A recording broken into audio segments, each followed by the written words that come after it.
الله الله ربنا الله الله الله حسبنا الله نحمد الله نشكر الله ذلك فضل من الله يا جنود الذاكرين يا شهود الحاضرين أكثروا ذكرا مبينا لدليل الطالبين.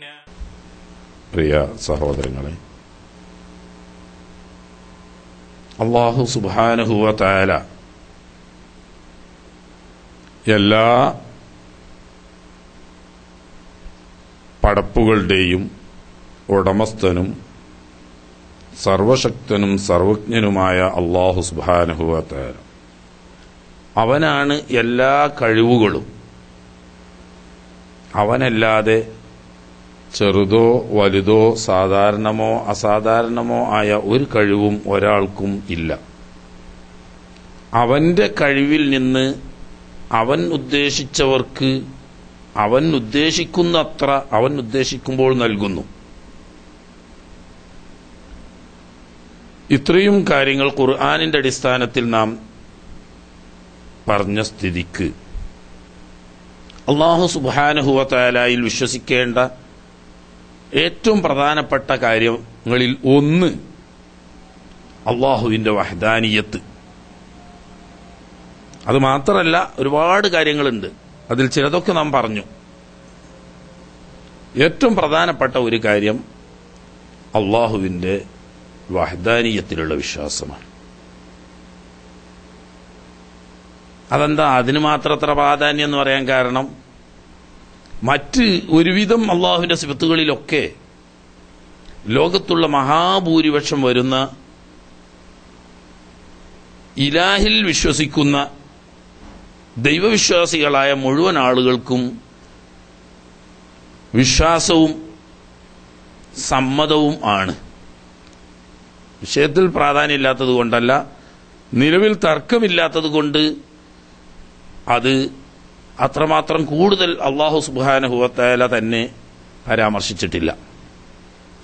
അതേസമയത്ത് അള്ളാഹുവിനെ അംഗീകരിച്ചുകൊണ്ട് അവൻ സർവശക്തനാണ് സർവജ്ഞനാണ് എന്ന് അംഗീകരിക്കുമ്പോൾ തന്നെയും അള്ളാഹുവിന്റെ കൂടെ മറ്റ് ഇലാഹുകൾ, അത് സന്താനങ്ങളായിട്ടാവാം, കൂറുകാരായിട്ടാവാം, സഹായികളായിട്ടാവാം, കീഴിലാളന്മാരായിട്ടാവാം, ഒക്കെ ആവാം. ഇങ്ങനെ പല നിലക്കും ഇലാഹായി മറ്റുള്ളവർ ഉണ്ട് എന്ന് വിശ്വസിക്കുന്ന വലിയൊരു വിഭാഗം ലോകത്തുള്ളതുകൊണ്ട് വിശ്വാസത്തിന്റെ ഏറ്റവും മർമ്മമായ ഭാഗം അള്ളാഹു ഒരുവനാണ് എന്ന വിശ്വാസത്തിൽ ഊന്നി നിൽക്കുന്നു. യഥാർത്ഥത്തിൽ അള്ളാഹു ഉണ്ട് എന്നുള്ള വിശ്വാസമാണ് ഏറ്റവും പ്രധാനപ്പെട്ടത്. അത് കഴിഞ്ഞിട്ടാണ് ഒരുവൻ. പക്ഷേ അത് തർക്കമില്ലാത്തത് കൊണ്ട് ആ വിഷയത്തിൽ കൂടുതൽ ഊന്നൽ കൊടുക്കുന്നില്ല എന്നർത്ഥം. അള്ളാഹു ഉണ്ട് എന്ന് അധിക പേരും വിശ്വസിക്കുന്നത് കൊണ്ട് തന്നെ അവിഷയകമായി കൂടുതൽ വിശദീകരണത്തിന് ആവശ്യം വരുന്നില്ല. മറിച്ച് അല്ലാഹു സുബ്ഹാനഹു വ തആലക്ക് പുറമെ ആരാധ്യ വസ്തുക്കളായി മറ്റ് പലരും ഉണ്ട് എന്ന് ലോകത്തെ മഹാഭൂരിപക്ഷവും എല്ലാ കാലത്തും വിശ്വസിച്ചു പോരുന്നു.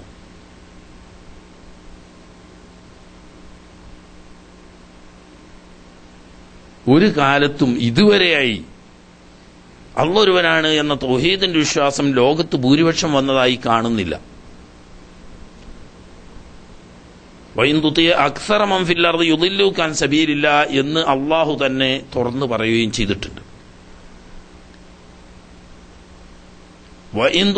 അക്സറ മിൻ ഫിൽ അർദി ഭൂമുഖത്ത് ജീവിക്കുന്ന മനുഷ്യരിൽ ഭൂരിപക്ഷത്തിന്റെ മാർഗം നിങ്ങൾ പിന്തുടരുകയാണെങ്കിൽ ആ ഭൂരിപക്ഷം യുദില്ലുക അൻ സബീലില്ലാഹ് അള്ളാഹുവിന്റെ വഴിയിൽ നിന്നിട്ട് നിങ്ങളെ വഴിപഴിപ്പിക്കും.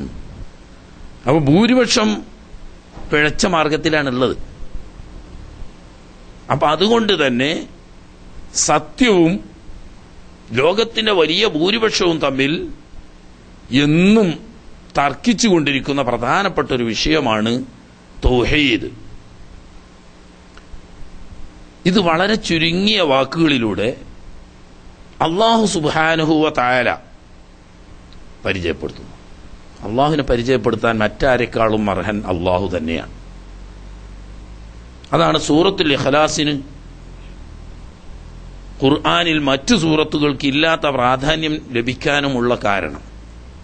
അള്ളാഹുവിന്റെ തൗഹീദ് അത് പഠിപ്പിക്കാനായി അല്ലാഹു തആല ഇറക്കിയ ഒരു ചെറിയ സൂറത്താണ്. വലിപ്പം കൊണ്ട് ചെറുതാണെങ്കിലും അത് ഉൾക്കൊള്ളുന്ന ആശയവും അതിന്റെ ഗാംഭീര്യവും കൊണ്ട് ഖുർആനിന്റെ 1/3 തുല്യമാണ് എന്നാണ് മഹാനായ തിരുനബി സല്ലല്ലാഹു അലൈഹി വസല്ലം തങ്ങൾ ഖുൽ ഹുവല്ലാഹു അഹദ് എന്ന സൂറത്ത് തഅദിലു സുലുസുൽ ഖുർആൻ, ഖുർആന്റെ 1/3 സമാനമാണത് എന്ന് പറയാൻ കാരണം. എന്താണ് എന്നാൽ അള്ളാഹുവിന്റെ തൗഹീദ്? വളരെ ലളിതമായി പറഞ്ഞാൽ എല്ലാവരും അംഗീകരിക്കുന്ന ഒരു കാര്യമാണ്.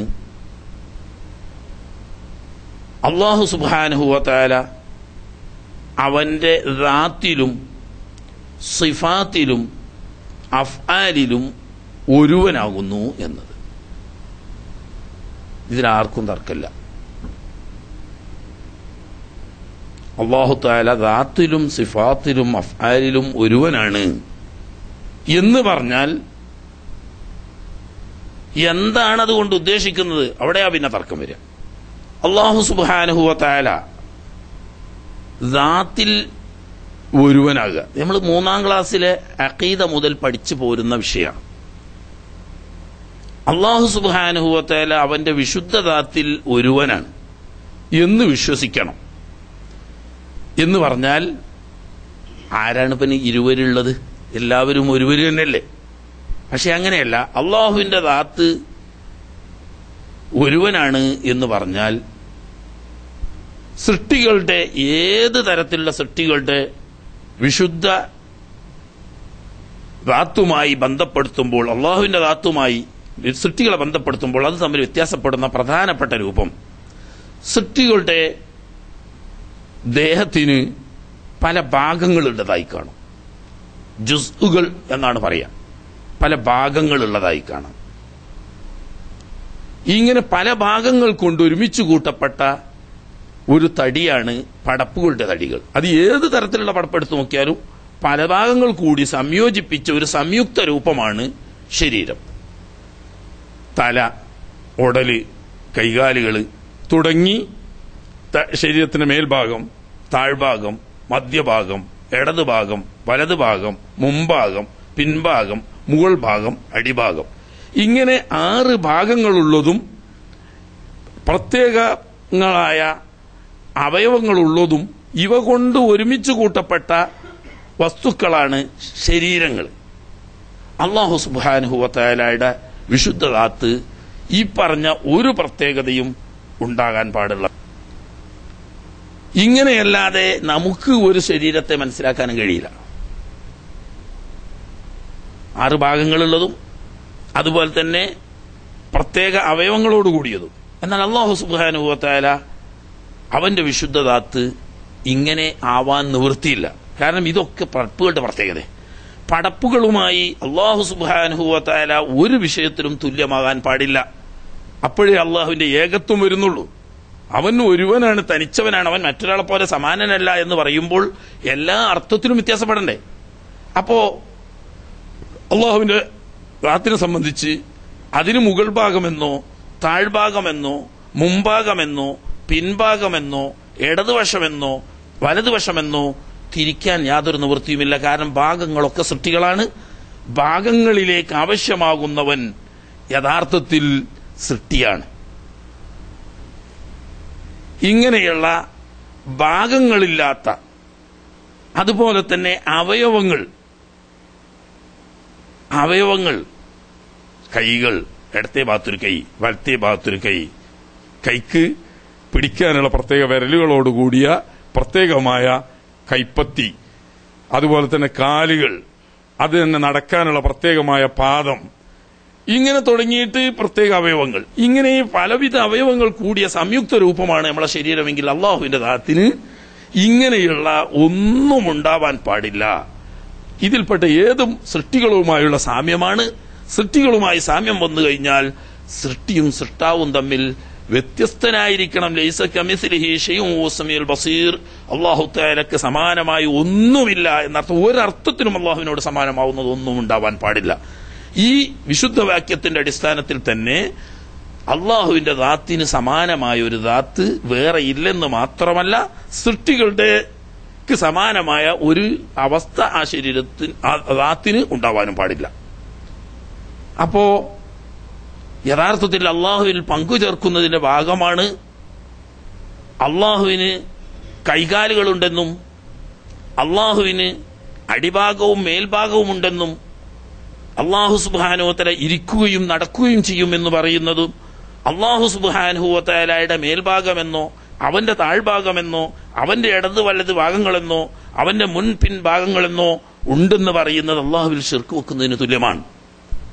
കാരണം അള്ളാഹു സൃഷ്ടികളോട് സമാനമാണ്. അപ്പൊ സൃഷ്ടികളെ പോലത്തവനാണ് അള്ളാഹു എന്ന് പറയുമ്പോൾ അള്ളാഹുവിന്റെ തൗഹീദിനെ, അവന്റെ വിശുദ്ധതാത്തിലുള്ള തൗഹീദിനെ അംഗീകരിക്കാത്തവരാണ്. യഥാർത്ഥത്തിൽ തൗഹീദിന്റെ കുത്തക അവകാശപ്പെട്ട് നടക്കുന്ന ആളുകൾ ഈ അർത്ഥത്തിലാണ് കാണുന്നത്. പക്ഷേ പൂർവികരായ മഹാന്മാരായ പണ്ഡിതന്മാർ ഭിന്ന അഭിപ്രായമില്ലാതെ ഐക്യകണ്ഠേന പറഞ്ഞ വിഷയമാണ്. ഇന്നാള് പറഞ്ഞു എന്ന് പ്രത്യേകം ഉദ്ധരിക്കേണ്ട ആവശ്യമില്ല. പൂർവികരായ ഇമാമുകൾക്കിടയിൽ ഈ വിഷയത്തിൽ അഭിപ്രായ ഭിന്നതയില്ല എന്ന് മാത്രമല്ല, അല്ലാഹു സുബ്ഹാനഹു വ തആലക്ക് ഇങ്ങനെയുള്ള ഭാഗങ്ങളോ അവയവങ്ങളോ ഉണ്ട് എന്ന് വിശ്വസിക്കുന്നത് കുഫ്രിയത്താണ്. അള്ളാഹുവിനെ നിഷേധിക്കുന്നതിനും അള്ളാഹുക്ക് തുല്യരുണ്ടെന്ന് വിശ്വസിക്കുന്നതിനും തുല്യമാണ് എന്നാണ് മഹാന്മാരായ പൂർവികരായ പണ്ഡിതന്മാരെല്ലാവരും പറഞ്ഞത്. ഇത് അള്ളാഹുവിന്റെ ദാത്തിൽ തുല്യത. മറ്റൊന്ന്, അല്ലാഹു സുബ്ഹാനഹു വ തആല ഏറ്റവും പ്രധാനമായ അല്ലാഹു സുബ്ഹാനഹു വ തആല ഉള്ളവനാണ്, സൃഷ്ടികളായ നമ്മളും ഒക്കെ ഉള്ളവരാണ്. പക്ഷേ അള്ളാഹുവും സൃഷ്ടികളും തമ്മിൽ ഇവിടെ വേർതിരിയുന്നത് അള്ളാഹു വാജിബുൽ വുജൂദാണ്. ഈ വിശേഷണം അള്ളാഹുവിന് മാത്രം ഉള്ളതാണ്, മറ്റൊരു സൃഷ്ടിക്കും വാജിബുൽ വുജൂദ് അഥവാ ഉണ്ടാവൽ അനിവാര്യമാണ്. ഉണ്ടായേ തീരൂ, ഉണ്ടാകാതിരിക്കൽ അസംഭവ്യമാണ് എന്ന് പറയുമ്പോൾ അതിന് അനിവാര്യതയാണ്, അതിന് തുടക്കമില്ല, അതിന് അവസാനമില്ല എന്നത്. വാജിബുൽ വുജൂദ് ഇല്ലായ്മയിൽ നിന്നിട്ടുണ്ടായതല്ല, സ്വയം ഉള്ളവനും ഉണ്ടായേ തീരൂ എന്ന വാജിബുൽ വുജൂദാണെങ്കിൽ അത് എന്നു മുതൽ ഉണ്ടായി എന്ന ചോദ്യം തന്നെ പ്രസക്തമല്ല, അതിന് കാലം ബാധകമല്ല. എന്നും ഉള്ളവനാണ്, മുമ്പ് ഉണ്ടാവലിന് തുടക്കമേ ഇല്ല, പിന്നീട് നിലനിൽക്കുന്നതിന് അവസാനവുമില്ല. അപ്പൊ ആദ്യവും അവസാനവുമില്ലാതെ മറ്റൊരാൾ ഉണ്ടാക്കിയിട്ടല്ലാതെ സ്വയം ഉണ്ടാവുന്ന വാജിബുൽ വുജൂദ് എന്നത് അള്ളാഹുവിന്റെ സിഫത്തിന്റെയും അള്ളാഹുവിന്റെ ദാത്തിന്റെയും ഒരുപോലെയുള്ള ഗുണമാണ്. അള്ളാഹുവിന്റെ ദാത്തും അതെ, അള്ളാഹുവിന്റെ സിഫാത്തുകളും അതെ, വാജിബുൽ വുജൂദാണ്. ഇത് അള്ളാഹുവിന് മാത്രമുള്ളതാണ്. സ്വയം നിലനിൽക്കുക, അതാണ് അതിന്റെ മർമ്മം. സ്വയം നിലനിൽക്കുക, ഇല്ലായ്മയിൽ നിന്നിട്ടുണ്ടായതിന് ഏതിനും സ്വയം നിലനിൽക്കാൻ സാധ്യമല്ല. ഇല്ലായ്മയിൽ നിന്നുണ്ടായ ഒരു വസ്തുവിനും സ്വയം നിലനിൽക്കുക സാധ്യമല്ല. നിലനിർത്തിയെങ്കിൽ നിലനിൽക്കും, നിലനിർത്തുന്നില്ലെങ്കിൽ നശിച്ചു പോകും. ഇതാണ് ഇല്ലായ്മയിൽ നിന്നുണ്ടായ ഏത് വസ്തുവിന്റെയും അവസ്ഥ. അല്ലാഹു സുബ്ഹാനഹു വ തആല മാത്രം ഉണ്ടാവലിന് തുടക്കമില്ലാത്തവനും നിലനിൽപ്പിന് അവസാനമില്ലാത്തവനുമാണെന്ന് പറയാൻ കാരണം അവൻ സ്വയം ഉള്ളവനാണ്, ഇല്ലായ്മയിൽ നിന്നിട്ടുണ്ടായതല്ല. അള്ളാഹുവിന്റെ വിശുദ്ധദാത്ത് അവന്റെ വിശേഷ ഗുണങ്ങളും. അപ്പൊ സൃഷ്ടികൾ ഇല്ലായ്മയിൽ നിന്നിട്ടുണ്ടായതാണ്. അതുകൊണ്ട് തന്നെ അവന് ഉണ്ടാവലിനൊരു തുടക്കമുണ്ട്. ഏത് സൃഷ്ടിയും, അതിൽ നിന്ന് ഒഴിവുള്ള ഒരു സൃഷ്ടിയുമില്ല. ഉണ്ടാവലിന് തുടക്കമുള്ളതായതുകൊണ്ട് തന്നെ തുടക്കമുള്ള ഏത് വസ്തുവിനും ഒരു ഒടുക്കം അനിവാര്യമാണ്. അതുകൊണ്ട് തന്നെ അല്ലാഹു അല്ലാത്ത എല്ലാ സൃഷ്ടികളും കുല്ലു ഷൈഇൻ ഹാരികുൻ ഇല്ലാ വജ്ഹുഹു, അല്ലാഹു സുബ്ഹാനഹു വ തആലയുടെ വിശുദ്ധതാത്തല്ലാത്ത എല്ലാ വസ്തുക്കളും നശിച്ചു പോയേ തീരൂ. കാരണം വാജിബുൽ വുജൂദ് അല്ലാഹു മാത്രമുള്ളൂ. ബാക്കിയെല്ലാം ഇല്ലായ്മയിൽ നിന്നിട്ടുണ്ടായതായതുകൊണ്ട് ഇല്ലായ്മയിൽ നിന്നിട്ടുണ്ടായത് ഇല്ലായ്മയിലേക്ക് തന്നെ തിരിച്ചു പോകണം. അങ്ങനെ നാശം എന്നത് അനിവാര്യമാണ്. അപ്പോ ഇല്ലായ്മയിൽ നിന്നിട്ടുണ്ടായതാണ്. അപ്പോൾ ഉണ്ടാക്കപ്പെട്ട ആളായതുകൊണ്ട് ഉണ്ടാക്കിയ മറ്റൊരാളെ ആശ്രയിക്കേണ്ടി വരും. അതുപോലെ തന്നെ ഇത് എന്നും നിലനിൽക്കില്ല, നശിച്ചു പോകും. അള്ളാഹുവിന്റെ ദാത്തായിരുന്നാലും അവന്റെ സിഫാത്തുകളായിരുന്നാലും അത് ഇതിൽ നിന്നിട്ട് വ്യത്യസ്തമാണ്.